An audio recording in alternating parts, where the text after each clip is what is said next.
நிகழும் ஸ்ரீ மங்களகரமான குரோதி ஆண்டு ஆடி மாதம் 16ஆம் தேதி வியாழக்கிழமை அன்று துவாதசி திதியில் மிருகசிரிசம் நட்சத்திரத்தில் வியாகாதம் நாமயோகத்தில் தைத்தூலம் கர்ணத்தினில் மகா பிரதோஷம் கூடிய நன்னாளில் இந்த மகத்தான ஆகஸ்ட் மாதம் பிறக்கிறது. இம்மாத கிரகநிலை என பார்த்தால் ரிஷபராசியில் குரு பகவானும் செவ்வாய் பகவானும், கடகராசியில் சூரிய பகவானும் புதன் பகவானும், சிம்ம ராசியில் சுக்கிர பகவானும், கன்னி ராசியில் கேது பகவானும் உள்ளனர். கும்பராசியில் சனி பகவான் வக்ர நிலையில் உள்ளார். மீனராசியில் ராகு பகவான் சஞ்சாரம் செய்கின்றார். இம்மாத கிரக பெயர்ச்சி என எடுத்துக்கொண்டால் ஆகஸ்ட் மாதம் 1ஆம் தேதியே சுக்கிர பகவானின் பெயர்ச்சி சிம்மத்தில் நடைபெறுகிறது. ஆகஸ்ட் 17ஆம் தேதி சூரிய பகவான் சிம்ம ராசிக்கு பெயர்ச்சியாகின்றார். ஆகஸ்ட் மாதம் 26ஆம் தேதி செவ்வாய் பகவான் மிதுன ராசிக்கு பெயர்ச்சியாகின்றார். ஆகஸ்ட் மாதம் 26ஆம் தேதி சுக்கிர பகவான் கன்னி ராசிக்கு பெயர்ச்சியாகின்றார். இம்மாதம் 31ஆம் தேதி புதன் பகவான் சிம்மத்திற்கு பெயர்ச்சியாகின்றார். இந்த கிரகங்களின் சஞ்சாரம் மற்றும் இடப்பெயர்ச்சியால் உங்கள் ராசிக்கு இம்மாதம் என்னென்ன பலன்கள் கிடைக்கப் போகின்றது என்பதனையும், அசுப பலன்கள் ஏற்படுமாயின் ராசிக்காரர்கள் செய்ய வேண்டிய பரிகாரம் என்ன, வழிபட வேண்டிய தெய்வம் யார் என்பதனையும் காண்போம். உங்கள் வாழ்வில் வளமும் நலமும் செல்வ செழிப்பும் பெற்று வாழ்வில் உயரிய நிலையை அடைய எல்லாம் வல்ல எம்பெருமானை வேண்டி விரும்பி கேட்டுக்கொள்கிறேன். மகர ராசி அன்பர்களே, இந்த மாதம் சாமர்த்தியமாக பேசி காரியத்தை வெற்றிகரமாக செய்து முடிப்பீர்கள். நீண்ட தூரத்தில் இருந்து வரும் தகவல்கள் நன்மையாக இருக்கும். கூர்மையான மதிநுட்பத்தால் எந்த பிரச்சனையையும் எளிதாக தீர்த்து விடுவீர்கள். பூர்வீக சொத்துக்களில் இருந்த தகராறுகள் நல்ல முடிவுக்கு வரும். தொழில் வியாபாரம் திருப்திகரமாக நடக்கும். பார்ட்னர்கள் ஒத்துழைப்புடன் வியாபாரத்தை விரிவாக்கம் செய்ய முற்படுவீர்கள்.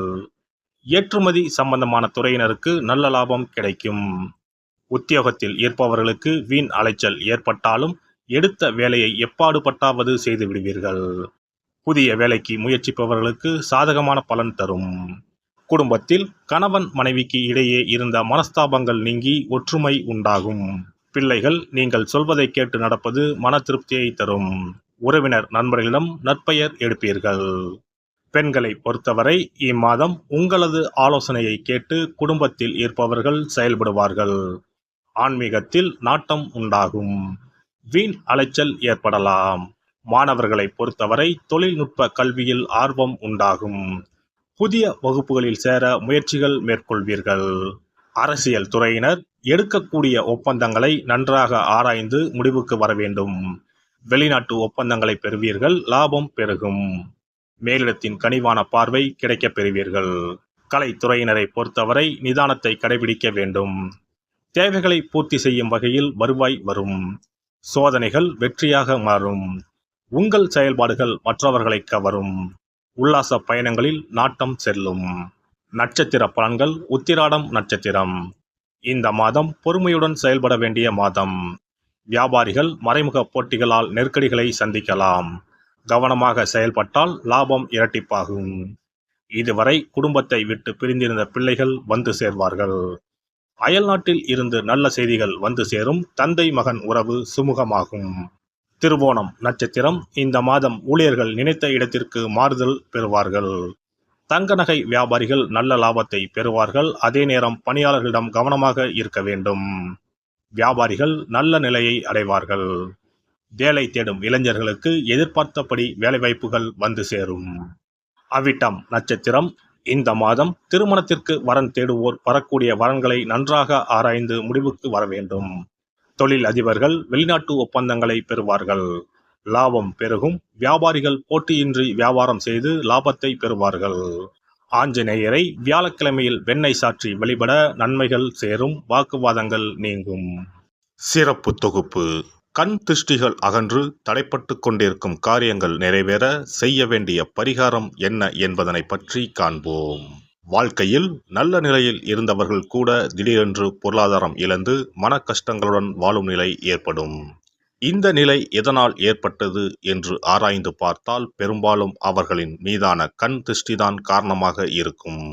கல்லடி பட்டாலும் கண்ணடி படக்கூடாது என்று சொல்வார்கள் அல்லவா, அது உண்மைதான். இது போன்ற பிறரின் பொறாமை கொண்ட கண் திருஷ்டியினால் பலரின் வாழ்க்கை சிரமத்திற்கு ஆளாக நேரிடும். இது போன்ற கண் திருஷ்டிகளிலிருந்து எப்படி தப்பிப்பது? இருக்கவே இருக்கிறது எளிதாக கிடைக்கும் ஊமத்தஞ்செடி. தெய்வ சக்தி நிறைந்த செடியாக கருதப்படும் ஊமத்தஞ்செடியின் காய், பூ, இலைகள் என அனைத்தும் தீய சக்திகள் விரட்ட பரிகாரத்துக்கு பயன்படுகிறது. பொதுவாக ஊமத்தம் காய்க்கு கெடுதலை அகற்றக்கூடிய சக்தி உண்டு. நம் வீட்டில் உள்ள எதிர்மறை சக்தியை அகற்றுவதற்கு ஊமத்தங்காய் தீபம் சிறந்த பரிகாரமாகிறது. தெய்வீக மகத்துவம் நிறைந்த ஊமத்தங்காய் மற்றும் பூவையும் எடுத்துக்கொள்ளுங்கள். வீட்டுக்கு அருகில் இல்லை என்றால் நாட்டு மருந்து கடைகளில் கிடைக்கும். இந்த 2 பொருட்களையும் மஞ்சள் தண்ணீரை கொண்டு நன்றாக கழுவி விடுங்கள். சிறிது நேரம் அவற்றிலுள்ள ஈரம் போக ஆறவிட்டு பிறகு அவற்றை ஒரு மஞ்சள் துணியில் குலதெய்வத்தை வேண்டி ₹1 நாணயத்தோடு சேர்த்து முடிந்து வீட்டின் நிலைப்படியில் கட்டி தொங்க விடுங்கள். இந்த முடிச்சை வெள்ளிக்கிழமை அல்லது ஞாயிற்றுக்கிழமைகளில் தயார் செய்து வாசல் படியில் கட்டுவது சிறப்பு. தினமும் வீட்டில் தீபம் ஏற்றி காண்பிக்கும் போது இந்த முடிச்சுக்கும் காண்பிக்கவும். இதேபோல் ஊமத்தம் இலைகள் கிடைத்தால் அந்த இலைகளை சுத்தமான மஞ்சள் தண்ணீரில் கழுவிவிட்டு அவற்றை கொண்டு வீட்டில் இருக்கும் விநாயகருக்கு திங்கள் கிழமைகளில் தொடர்ந்து அர்ச்சனை செய்து வர வேண்டும். ஊமத்தம் பூவையும் விநாயகருக்கு சூட்டலாம். 3 வாரங்கள் தொடர்ந்து திங்கள் கிழமைகளில் விநாயகருக்கு ஊமத்தை இலையால் அர்ச்சனை செய்து ஊமத்தம் பூவை சூட்டி வழிபட்டால் வீட்டில் உள்ள கெட்ட சக்தி நடமாட்டம் மற்றும் கண் திருஷ்டிகள் தீரும். ஊமத்தம் செடியும் சிவபெருமானுக்கு உகந்த இலை ஆகும். இந்த ஊமத்தங்காய் வைத்து சிவபெருமானுக்கு தீபம் ஏற்றி வழிபடுவதன் மூலம் நமது பிரச்சனைகளில் இருந்து எளிதாக விடுபட முடியும். முதலில் 2 ஊமத்தங்காய்களை எடுத்துக்கொள்ள வேண்டும்.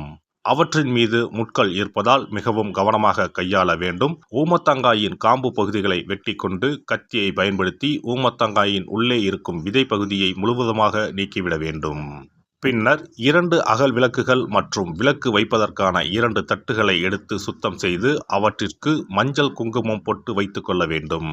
பின்னர் 2 தட்டின் மீதும் ஒவ்வொரு அகல் விளக்கை வைத்துக் கொள்ள வேண்டும். அதன் பிறகு எப்போதும் பூஜை செய்வதற்கு வைப்பது போன்ற வெத்தலைப்பாக்கு, பழம் போன்றவற்றை வைத்துவிட்டு 2 விளக்குகளையும் ஏற்றி சிவபெருமானை மனதார வேண்டிக் கொள்ள வேண்டும். எனக்கு இருக்கும் பிரச்சனைகள் அனைத்தும் தீர்ந்து இன்பமான வாழ்க்கை கிடைக்க வேண்டும் என வேண்டிக் கொள்ள வேண்டும். இந்த பூஜையை வெள்ளிக்கிழமை அன்று தொடங்கினால் தொடர்ந்து 9 வெள்ளிக்கிழமைகள் செய்ய வேண்டும். ஊமத்தங்காயின் மீது எவ்வாறு முட்கள் இருக்கிறதோ அதுபோல நமது வாழ்க்கையில் இருக்கும் முட்கள் போன்ற பிரச்சனைகளை அவை தீர்த்து வைக்கின்றன. இந்த பூஜையை நாம் தொடர்ந்து செய்து வருவதால் நம் மீது இருக்கும் கண் திருஷ்டிகள் அகன்றுவிடும். தீராத துயரங்கள் தீர்ந்துவிடும். பணம், நகை நம்மிடம் பெருகி வரும். சிலருக்கு கையில் சுத்தமாக பணம் இருக்காது. வறுமை தாண்டவமாடும். கடன் தொல்லையால் கஷ்டப்படுவார்கள். பண பிரச்சனையில் சிக்கி கொண்டிருப்பவர்கள் இந்த தீபத்தை ஏற்றினால் 3 வாரங்களில் நல்ல பலனை பெற முடியும். தொழிலில் நல்ல முன்னேற்றம் இருக்கும். கடன் பிரச்சனைகள் தீரும். உறவினர்களிடையே பகைமை இருந்தால் அவையும் மறைந்துவிடும். நோய்வாய் உள்ளவர்கள் இந்த தீபத்தை ஏற்றுவதன் மூலம் நல்ல பலனை பெற முடியும். பொதுவாகவே எந்த பரிகாரம் என்றாலும் அதை முழு நம்பிக்கையுடன் செய்தால் மட்டுமே முழு பலன் கிடைக்கும் என்பதை நினைவில் கொள்ளுங்கள். எல்லாம் வல்ல இறையருளால் நீங்களும் உங்கள் அன்பு குடும்பமும் உடல் நலம், நீலாயுள், நிறை செல்வம், உயர் புகழ், மெய்ஞானம் ஓங்கி வாழ்க வளமுடன். இந்த வீடியோ பதிவு உங்களுக்கு பிடித்திருந்தால் லைக் பண்ணுங்க, கமெண்ட் பண்ணுங்க, ஷேர் பண்ணுங்க. மறக்காம சப்ஸ்கிரைப் பண்ணுங்க. பக்கத்துல இருக்கிற பெல் பட்டனை கிளிக் பண்ணுங்க. நன்றி, வணக்கம். ஓம் நமச்சிவாய. சிவாய நம.